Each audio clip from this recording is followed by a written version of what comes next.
Kami percaya Tuhan, setiap firman-Mu akan jadi daging dalam kehidupan kami. Bukan setiap perkataan yang keluar dari mulut kami itu akan sia-sia. Itu semua Tuhan akan menjadi suatu benih yang akan bertumbuh dan bertumbuh di dalam hidup setiap kami Tuhan. Dan benih itu akan bertumbuh, berakar, menjadi batang, keluar daunnya, dan akan berbuah lebat seperti apa yang Kau mau. Dan buahnya itu bisa dinikmati oleh setiap orang yang ada di sekitar kami. Ini doa kami di hadapan-Mu Tuhan. Biar terjadi seperti iman dan perkataan kami ini Tuhan. Kami percaya Tuhan hari ini Tuhan. Mari perlengkapi kami dengan firman-Mu Tuhan. Sebagian dari firman-Mu ini Tuhan, yang akan membuat kami, memperlengkapi kami, menerangi setiap jalan-jalan kami ketika jalan itu mulai gelap Tuhan. Karena kami percaya Tuhan, terang Tuhan sudah terbit atas hidup setiap kami. Mari Tuhan Yesus, sekalipun kami tidak mengerti seringkali jalan-jalan-Mu dalam hidup kami, tapi kami tahu Tuhan, Engkau tetap ada di sisi kami. Dan bahkan Engkau menggendong kami melewati lembah-lembah yang terdalam sekalipun. Terima kasih Tuhan Yesus. Kami mengucap syukur buat pagi hari ini. Segala puji syukur, segala hormat hanya bagi Tuhan kami. Mari terangkan apa yang menjadi mau-Mu. Mari terangkan apa yang menjadi keinginan-Mu. Di dalam nama Tuhan Yesus Kristus. Mari sama-sama berkata, amin. Hari ini saya akan bacakan buat saudara semua dari Yesaya 55 ayat 8 dan 9. Yesaya 55 ayat 8 dan 9 berkata seperti ini saudara. Sebab rancanganku bukanlah rancanganmu, dan jalanmu bukanlah jalanku. Demikianlah firman Tuhan. Seperti tingginya langit dari bumi, demikianlah tingginya jalanku dari jalanmu, dan rancanganku dari rancanganmu. Baca sekali lagi saudara bersama-sama dengan saya. Yesaya 55 ayat 8 dan 9. 1, 2, 3. Sebab rancanganku bukanlah dan jalanmu bukanlah jalanku. Demikianlah firman Tuhan sampai di sini. Jadi yang pertama, rancangan dan jalan Tuhan seringkali gak sama dengan jalan kita. Betul saudara? Ayat 9, seperti Tuhan mengumpamakan di Yesaya berkata, seperti tingginya langit dari bumi. Seringkali orang membeda-bedakan orang. Ini kamu kakak adik ya, tapi bumi dan langit. Yang satu gendut, yang satu kurus. Nah misalnya, betul saudara? Yang satu, maaf, matanya besar, satu matanya sipit. Seringkali orang ngomong, ini seperti bumi dan langit. Dan kadang-kadang yang lebih parah lagi orang ngomong, apa? Cicinya cantik. Lah ini adiknya kok kurang cantik. Kalau orang dunia ngomong itu masih bagus saudara.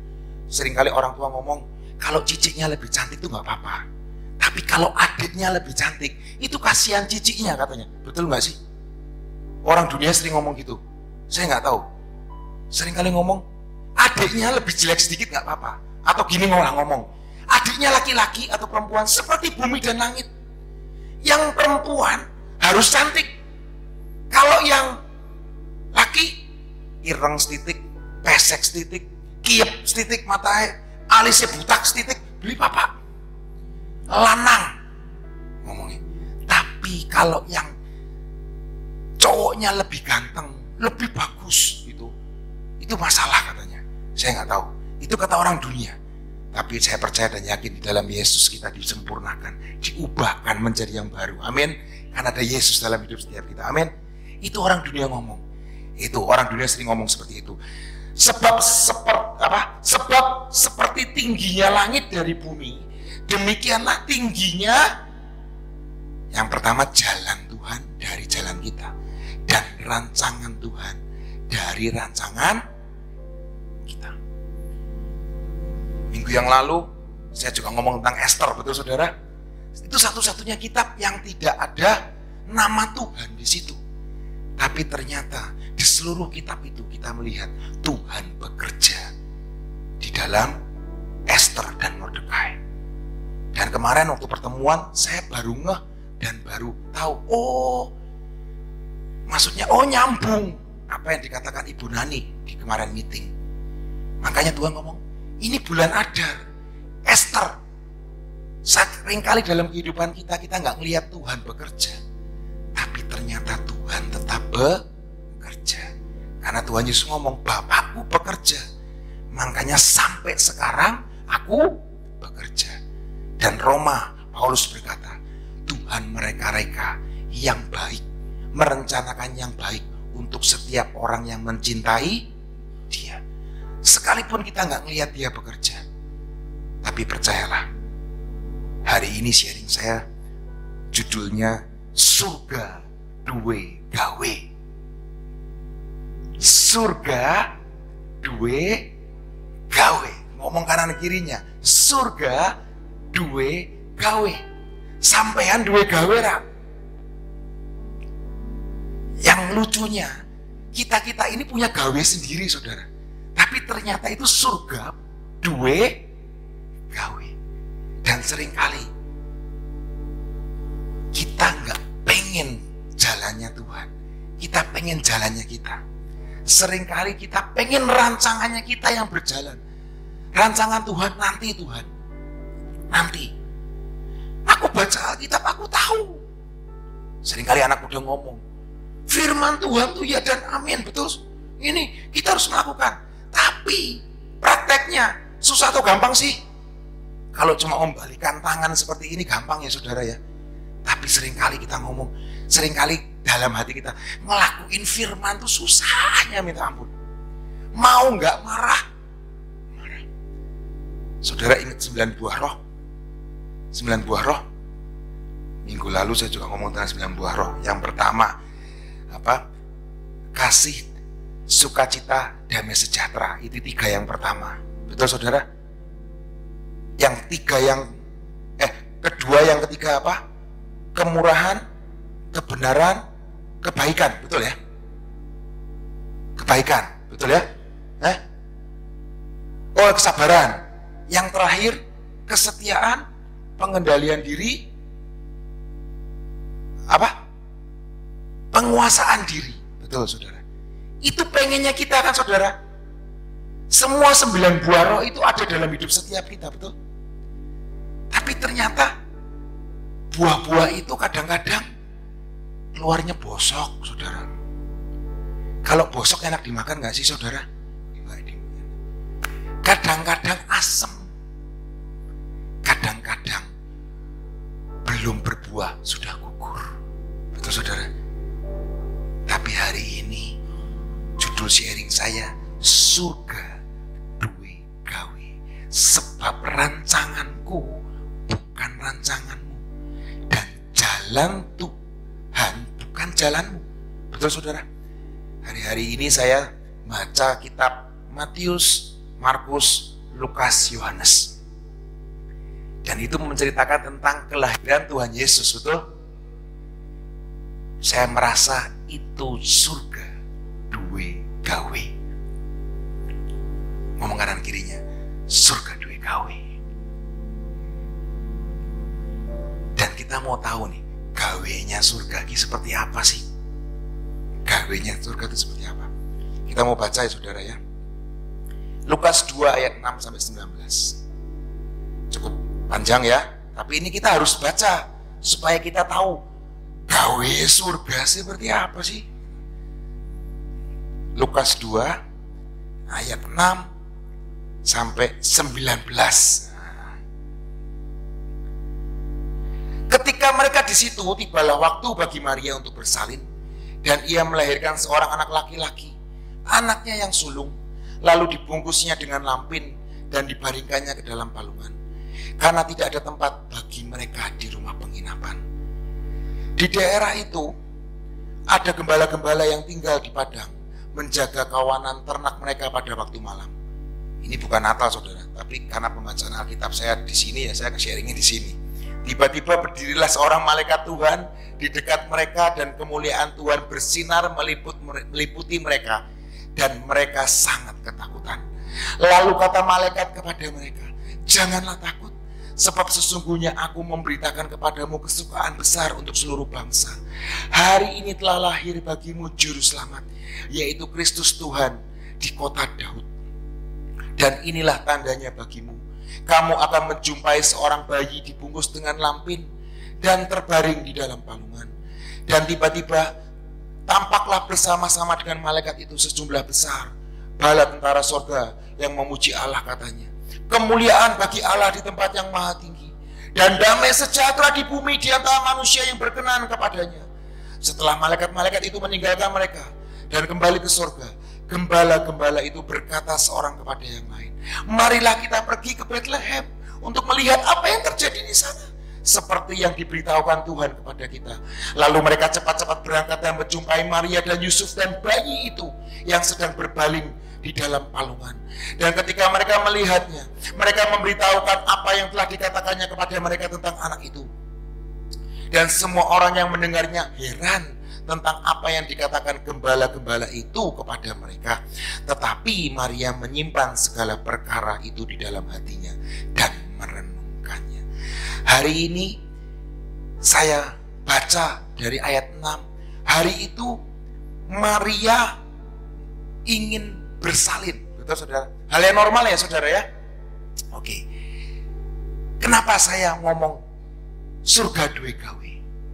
Kalau saudara ngelihat hidup suami istri atau anak-anak saudara yang sudah besar, saudara itu akan ngelihat dari caranya berpakaian, dari caranya berbicara, dari caranya ngomong, dari caranya mengenakan celana, bajunya seperti apa. Kalau saudara tahu saudara, lemari saya dibuka saudara ya, kecuali batik klovetik, rata-rata baju saya itu warna hitam saudara, ternyata warna gelap semua. Sampai istri saya ngomong, sama anak saya ngomong, kalau kesukaannya mama apa? Kalau mama sukaannya warna pink gitu. Kalau papa warnanya apa? Hitam. Karena kalau dibuka lemari istri saya itu berwarna-warni pakaiannya, pelangi saudara, ada macam-macam. Tapi kalau dibuka lemari pakaian saya, rata-rata warnanya hitam. Kalau enggak garis-garis, kalau enggak kotak-kotak ya hitam. Baru-baru ini baru kotak-kotak, baru warna-warni. Setelah menikah sama istri saya lebih bervariasi. Tapi zaman dulu ireng kabeh. Pakaian olahraga saya hitam semua. Itu nggak nyadar loh saudara. Saya pilih warna biru. Ini kayaknya warna biru. Datangnya dasarnya hitam, garis-garis biru. Jadi hitam lagi.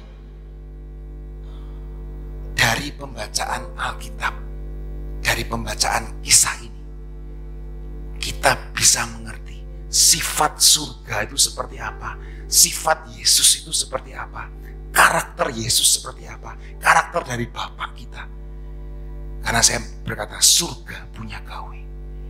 Dari Alkitab kita bisa mengerti jalan-jalannya, kita bisa mengerti rencananya apa di dalam hidup setiap kita. Amin saudara. Kita bisa mengerti polanya, pola kerajaan surga itu seperti apa. Oh, cara berpakaiannya Lucky itu seperti ini. Oh, kira-kira orangnya seperti ini deh. Oh, sukanya rapi. Saya jarang saudara kaosan. Setiap hari itu pasti pakai kemeja. Jarang pakai kaos. Nggak pernah saya pakai kaos. Jadi pada waktu itu Ibu Ina ngomong ke saya, Lucky harus beli kaos ini. Apa itu? Asa tebal. Sampai hari ini belum dipakai, Bu. Karena untuk pakai kaos tuh susah banget saya itu. Apalagi saya sejak tahun 2000 saya ngerja di kantor notaris. Itu tiap hari pakai hem dimasukin. Betul saudara? Pakai bersepatu. Jadi kalau saya keluar rumah tanpa bersepatu, itu kayaknya kok kurang afdol ya. Kalau pergi kerja nggak pakai sepatu, rasanya kurang pas. Bisa ngerti saudara? Padahal kan orang ngomong, ngapain pakai sepatu? Kamu kan sudah jadi owner, kamu sudah jadi bos, nggak ada yang marahin kamu nggak pakai sepatu. Tapi rasanya tuh nggak enak. Saya kerja nggak pakai sepatu tuh nggak enak. Nah itu, saya harus rapi, harus pakai kemeja, minimal batik. maupun sekarang nggak dimasukin, dikeluarin. Tapi pakai apa? Selalu pakai apa namanya? Kancing, harus ada kancingnya lah. Rasanya nggak enak gitu. Bisa ngerti saudara apa yang saya maksud? Kenapa kita baca tentang Maria dan Yusuf? Karena kita pengen tahu sifat dan karakternya surga itu seperti ini loh. Karakter Yesus itu seperti ini. Dia pengen seperti ini. Betul saudara? Pertanyaan yang pertama dari apa yang kita baca dari 6 sampai 19 tadi. Kira-kira kalau saudara dikasih mandat oleh surga untuk ini loh, surga duwe gawe, dan dia pengen gawenya itu Maria, seorang perawan yang mengandung anak dari Roh Kudus. Kalau saudara ditanya, ini anak Allah mau lahir loh, kira-kira kandungan siapa yang kamu akan taruh? Saudara mungkin akan berpikir, jangan membuat kontroversi ya. Iku Maria ku durung punya suami ya. Jangan macam-macam ya. Itu aja. Itu loh. Ada wanita yang sudah bersuami. Suaminya baik banget. Suaminya kaya banget. Itu ada selegram. Ada influence yang sangat luar biasa. Namanya mungkin Mariam. Nah, mungkin ya. Mariam aja. Jangan Maria. Maria itu gadis desa. Kalau Maria punya Instagram hari ini, followernya cuma sedikit. Kalau Maria punya Facebook hari ini, pengikutnya Facebooknya cuma puluhan. Yang nge-like nggak sedikit, nggak bakal viral. Ini aja loh, si Mariam ini aja loh, selegram ini. Itu saudara dan saya. Kalau ditanya, ini kira-kira yang mengandung siapa ya? Jalan kita akan berkata, selegram aja, influencer aja ini. Orang terkenal, minimal anak orang kaya, followernya banyak, terkenal. Atau yang lebih mutakhir lagi, anak pejabat siapalah. Karena ini bakal anak Allah loh yang dikandung. Bakal penyelamat dunia loh yang dikandung. Anak kerajaan aja, putri kerajaan aja. Tapi saudara lihat di Alkitab, Maria gadis biasa yang tidak terkenal. Betul saudara? Kalau saudara suruh pilih, pasti saudara gak akan pilih Maria. Betul? Tapi ternyata surga pilih Maria. Dan satu lagi, ayahnya siapa ya? Oh, ayahnya raja aja. Ayahnya orang terkenal. Kalau perlu pejabat.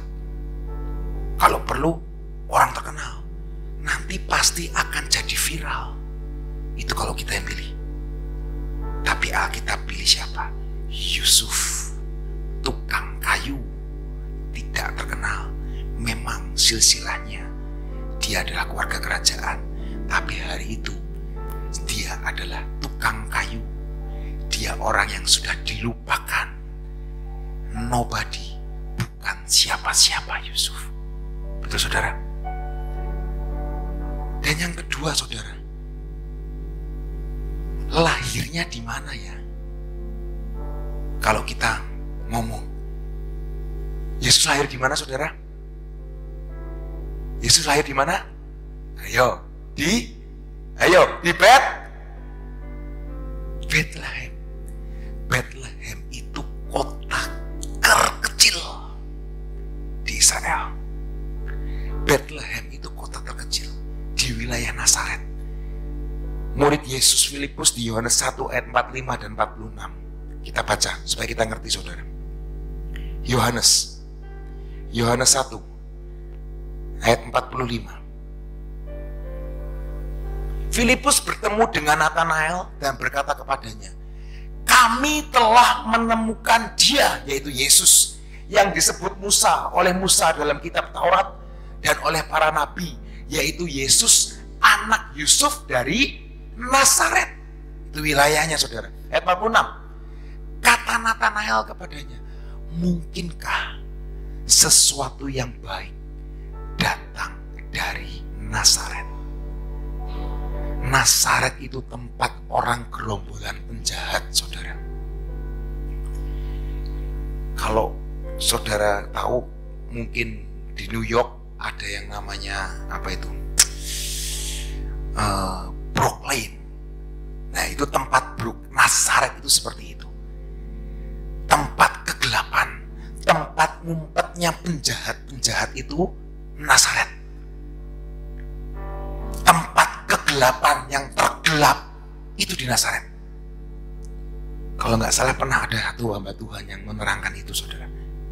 Saya ingat, Bethlehem itu kota terkecil dan kota yang jelek. Tapi hari itu surga duwe gawe.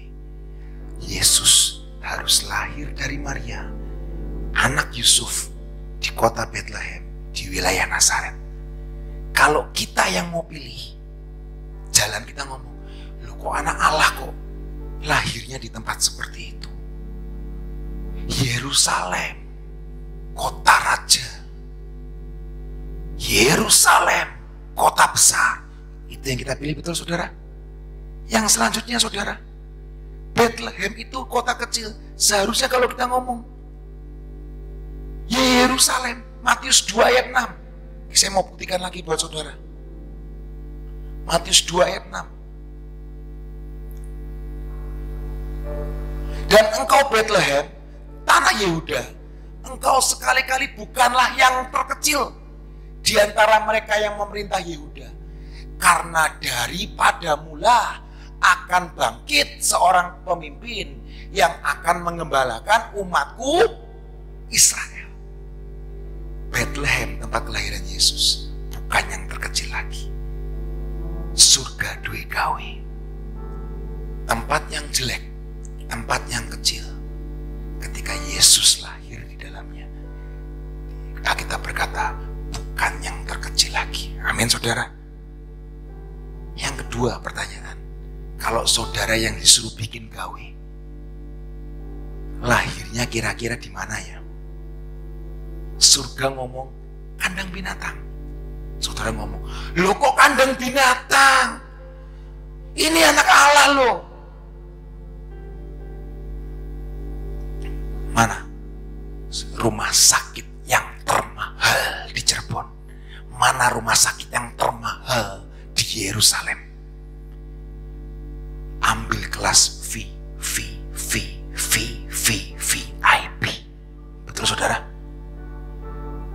Ambil ruangan yang paling besar, yang ada sofanya, yang ada ranjangnya, biar keluarganya Maria, biar keluarganya Yusuf, tantenya Yusuf, orang tuanya Yusuf, mantu, mertua, datang semua, bisa tidur bareng di situ, makan 3 kali, wifi-nya kenceng, TV-nya gede 75 inch, bisa nonton Netflix, santai, makan disediain, nyemil disediain. Itu pikiran kita. Tapi surga duwe gawe. Semua tempat penginapan penuh. Yusuf sih nggak punya Agoda, Yusuf sih nggak punya aplikasi Traveloka. Hari itu nggak ada, bos.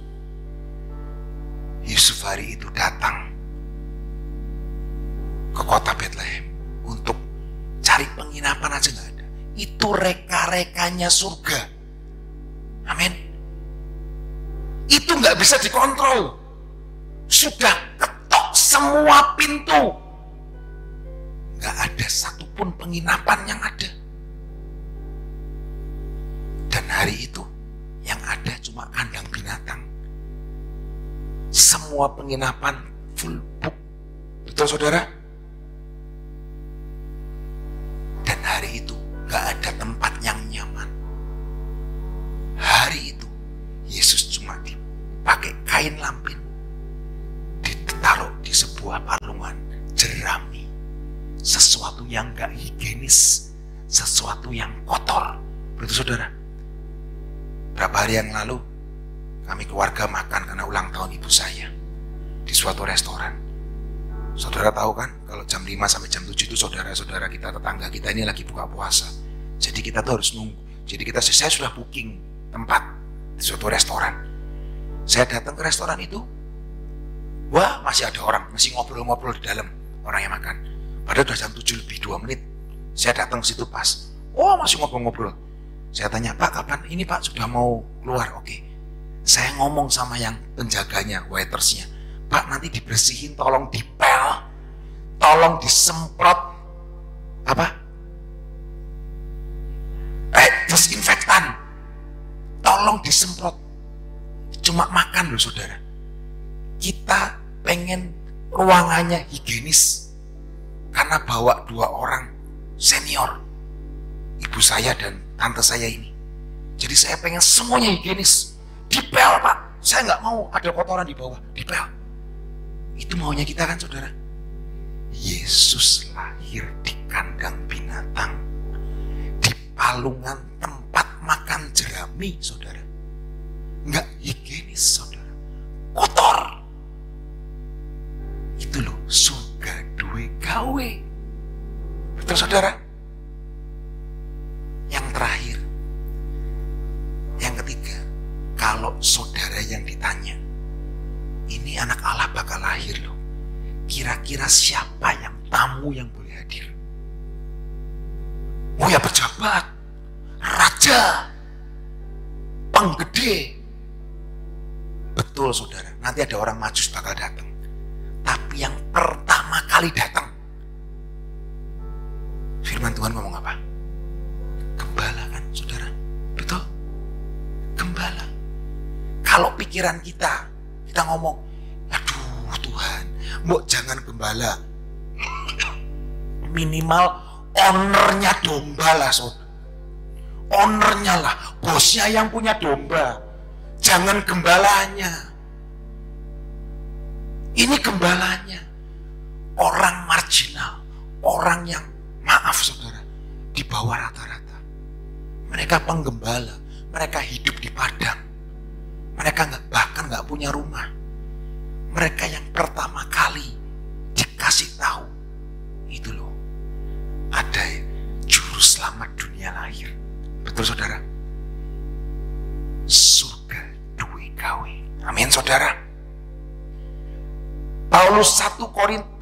Paulus berkata, menerangkan dengan baik, sangat baik menurut saya. 1 Korintus 1 ayat 27 sampai 29.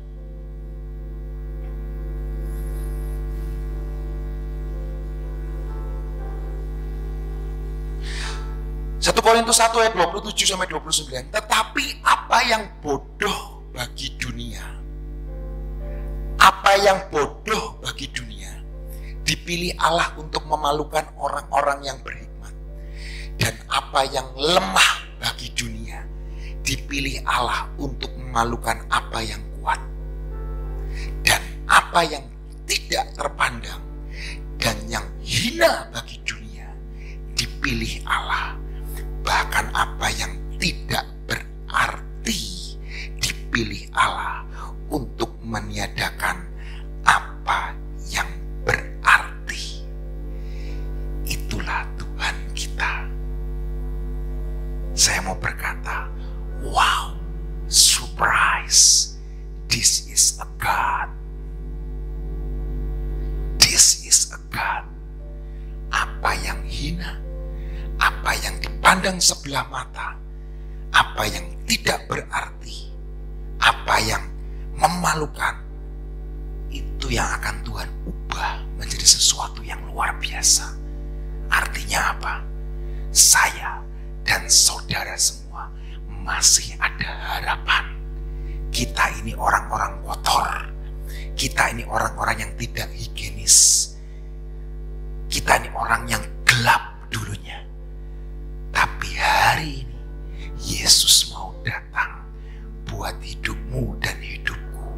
Dan percayalah, hidupmu dan hidupku akan diubah keluargamu dan keluargaku akan diubahkan.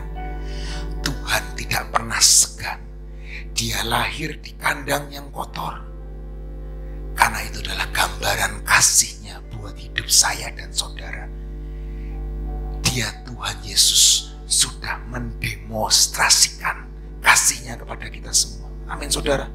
Makanya sampai Yohanes berkata, karena begitu besar kasih Allah kepada dunia ini, maka Dia memberikan anaknya yang tunggal.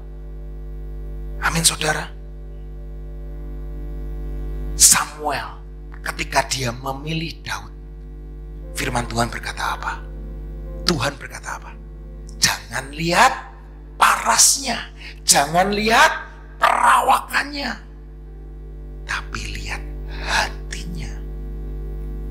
Tuhan gak pilih selegram, Tuhan gak pilih orang terkenal, tapi Dia pilih Maria, Dia pilih Yusuf, dan Dia memilih untuk lahir di kandang yang tidak higienis.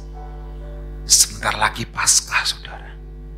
Tapi Dia membuktikan dari kelahirannya sampai kematiannya, sampai kebangkitannya nanti, Dia Tuhan yang membuktikan kasih-Nya kepada setiap kita. Mungkin caranya, jalannya, rancangannya berbeda dengan hidup kita. Gawean-gawean Dia, mau-maunya Tuhan. Tapi percayalah, di dalam Yesus kita ada harapan. Dia Tuhan yang penuh dengan surprise. Senang ya saudara kalau disurprisein sama orang tua kita juga waktu kita kecil dulu. Senang. Saya dulu dikasih kado senang, saudara.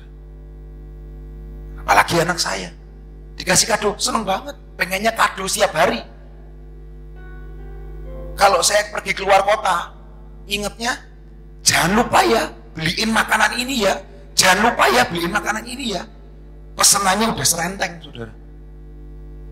Surprise. Dan kalau dikasih surprise, wah bahagia banget. Tuhan ngomong apa? Engkau ini orang yang punya kerajaan surga itu adalah seperti anak-anak ini. Betul, saudara? Kita tuh harus exciting terus, saudara, sama Tuhan kita. Exciting terus, mengharapkan sesuatu, exciting sesuatu. Karena percayalah, apa yang gak terpikirkan oleh kita, firman Tuhan ngomong apa? Itu yang Tuhan sediakan di dalam hidup kita. Amin. Apa yang mustahil buat hidup kita, sakit penyakit sekalipun, itu Tuhan akan sembuhkan, saudara. Amin. Apa yang tidak mungkin buat surga, itu mungkin. Surga duwe gawe. Amin, saudara. Ngomong kanan kirinya, surga duwe gawe. Duduk gaweanku dewe, tapi surga duwe gawe. Jadilah Maria. Dan saya percaya hidup saudara dan saya hidup yang berpengharapan, hidup yang berkemenangan di dalam nama Tuhan Yesus. Amin. Tuhan Yesus memberkati. Judulnya bagus ya. Yang digawe bukan manusia, yang digawe surga ya. Kalau surga yang mempunyai gawe itu pasti berbeda dengan dunia yang punya gawe. Salah satu hal saat tadi dengerin firman, membaca firman Tuhan, saya itu bilang benar Tuhan. Kalau engkau yang punya gawe itu punya rencana sampai diaplikasikan dalam kenyataan. Ya, itu namanya punya gawe ya. Misalnya seseorang ini mau punya gawe, mau menikahkan anak, punya rencana dan direalisasikan. Nah, sekarang yang punya gawe itu surga. Tadi didengar firman Tuhan. Jadi semua rencananya diaplikasikan. Dan aplikasi yang diberikan itu berbeda dengan aplikasi yang dunia berikan. Contohnya, tadi waktu membaca Alkitab. Orang di dalam dunia ini kalau punya gawe ya, itu tidak spektakuler. Paling misalnya begini, panggil penyanyi yang terkenal, ya, itu biasa. Ya. Panggil penari yang luar biasa, menurut saya itu biasa. Yang kalau punya duit juga bisa. Tapi kalau surga punya gawe, itu spektakuler banget. Bagaimana? Siapa yang bisa menyewa malaikat turun naik tangga dari surga ke bumi? Ya kan tadi kita dengarkan, kita bacakan, pada waktu itu malaikat turun ke bumi memberitahukan kepada orang yang sangat sederhana yang tidak dilihat sebelah mata, yaitu gembala, memberitakan ada kabar sukacita. Lalu selanjutnya ayatnya dikatakan, ada tangga dari langit ke bumi, malaikatnya naik turun sambil nyanyi, bawa trompet, bawa segala. Siapa orang di dunia yang kayanya luar biasa sekalipun, sampai dapat dikatakan yang nomor satu punya kekayaan, nomor satu paling kaya di dunia, bisa enggak nyewa malaikat? Coba, bisa enggak bikin tangga dari bumi ke surga? Enggak bisa. Inilah yang dikatakan, kalau surga punya gawe, itu spektakuler yang enggak bisa ditiru oleh manusia. Salah satu surga punya gawe adalah rencana penyelamatan untuk hidup saudara dan saya. Gak ada satupun yang bisa menyelamatkan. Karena firman Tuhan katakan, aku ini jalan, aku ini kebenaran, dan aku hidup. Tidak ada satupun orang yang datang kepada Bapa kalau tidak melalui aku. Itu gawenya surga. Siapa nabi? Siapa orang yang berani menjanjikan perkara itu? Gak ada. Jadi kita tahu kalau surga punya gawe, tidak ada tandingannya. Amin. Yuk kita berdoa. Bapa, kami mengucap syukur untuk firman-Mu hari ini Tuhan. Kami tahu siapa yang kami pilih, siapa yang memiliki surga, siapa yang punya gawe untuk penyelamatan kami. Ini sesuatu hal yang luar biasa. Kami ucapkan syukur kepadamu Tuhan. Engkau begitu amat sangat baik. Manusia yang sering kali menyakitkan hatimu, terutama kami sebagai anak-anakmu, sering kali menyakitkan hatimu Tuhan. Tapi Engkau tidak pernah sedikit pun melupakan kami. Engkau tidak pernah Tuhan mencabut rencana keselamatan atas hidup kami. Kami mengucap syukur untuk semua dan semuanya ini Bapa. Saat ini kami datang di hadapan-Mu Tuhan. Kami benar-benar mau mengatakan kepadamu, Engkau sungguh mengagumkan dalam hidup kami. Karena apa yang Kau rencanakan sangat baik. Terima kasih untuk semuanya Tuhan. Saat ini kami datang di hadapan-Mu ya Bapa. Kami berdoa pada saat ini Tuhan, buat bangsa dan negara kami, buat Bapak Presiden kami. Terus kami mau mendukung doa Tuhan. Semua kemelut yang ada, kami mau minta kepadamu. Engkaulah yang meredam segala sesuatu, gejolak-gejolak yang ada dalam negara kami. Engkau memberikan hikmat, Engkau memberikan kebijaksanaan buat Bapak Presiden dan juga semua stafnya, untuk benar-benar diberikan roh kemampuan, roh kebijaksanaan untuk dapat memimpin bangsa dan negara ini mencapai puncak yang sudah Engkau tentukan.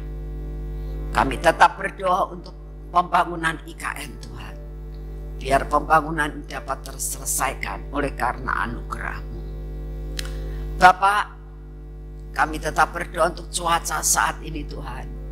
Engkau tahu tadi malam dengan hujan, adanya tanggul yang jebol, membuat tempat-tempat yang biasanya tidak banjir terjadi banjir Tuhan. Kami berdoa saat ini ya Bapak, Engkau yang akan mengendalikan keadaan cuaca, baik untuk kota ini maupun untuk Indonesia. Apapun yang Kau izinkan terjadi Tuhan, kami berdoa supaya tidak akan menjadikan perkara yang sangat fatal. Engkau akan membuat yang minimal dalam segala perkara. Terima kasih untuk semuanya. Kami tetap mau berdoa buat saudara-saudara yang saat-saat ini sedang melakukan ibadah puasa Tuhan. Kami berdoa saat ini, Engkau banyak berbicara kepada hidup mereka. Engkau beri penerangan Tuhan. Engkau buat mereka ketemu dengan jalan kebenaran dan hidup itu. Terima kasih untuk semuanya. Karena kami tahu, bukannya kami yang memilih Engkau, tapi Engkaulah yang memilih akan kami. Engkau buat jalan Tuhan, sampai mereka menerima keselamatan yang sesungguhnya. Bapak, kami sungguh mengucap syukur, biarlah hidup kami berkenan di hati-Mu. Kami mengucap syukur Tuhan, saat ini kami mau menerima suatu urapan yang baru, suatu daya tahan tubuh yang berasal daripada-Mu, biar memasuki akan hidup kami, sehingga kami mempunyai kekuatan dan kesehatan yang daripada-Mu. Kami berdoa Tuhan, biarlah semua yang tidak baik dalam hidup kami Engkau keluarkan. Engkau berikan suatu daya tahan tubuh dalam hidup kami, sehingga menjadi kekuatan untuk kami dapat menjalankan hidup ini, memenuhi semua panggilan-Mu sampai garis akhir. Terima kasih untuk kasih setia-Mu. Kami mengucap syukur, Kau sungguh amat sangat baik. Mari kita masuk dalam pengurapan.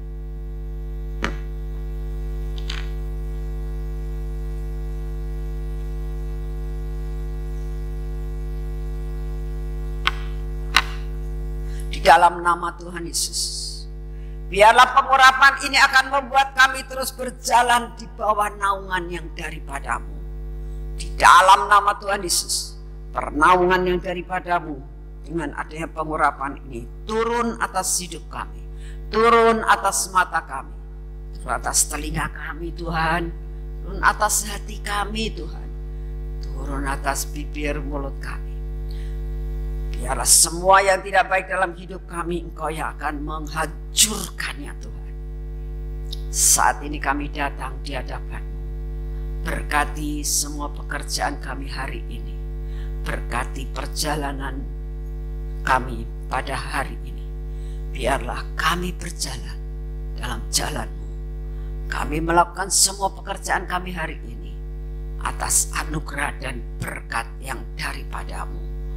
Terima kasih karena Kau sungguh amat sangat baik atas hidup kami.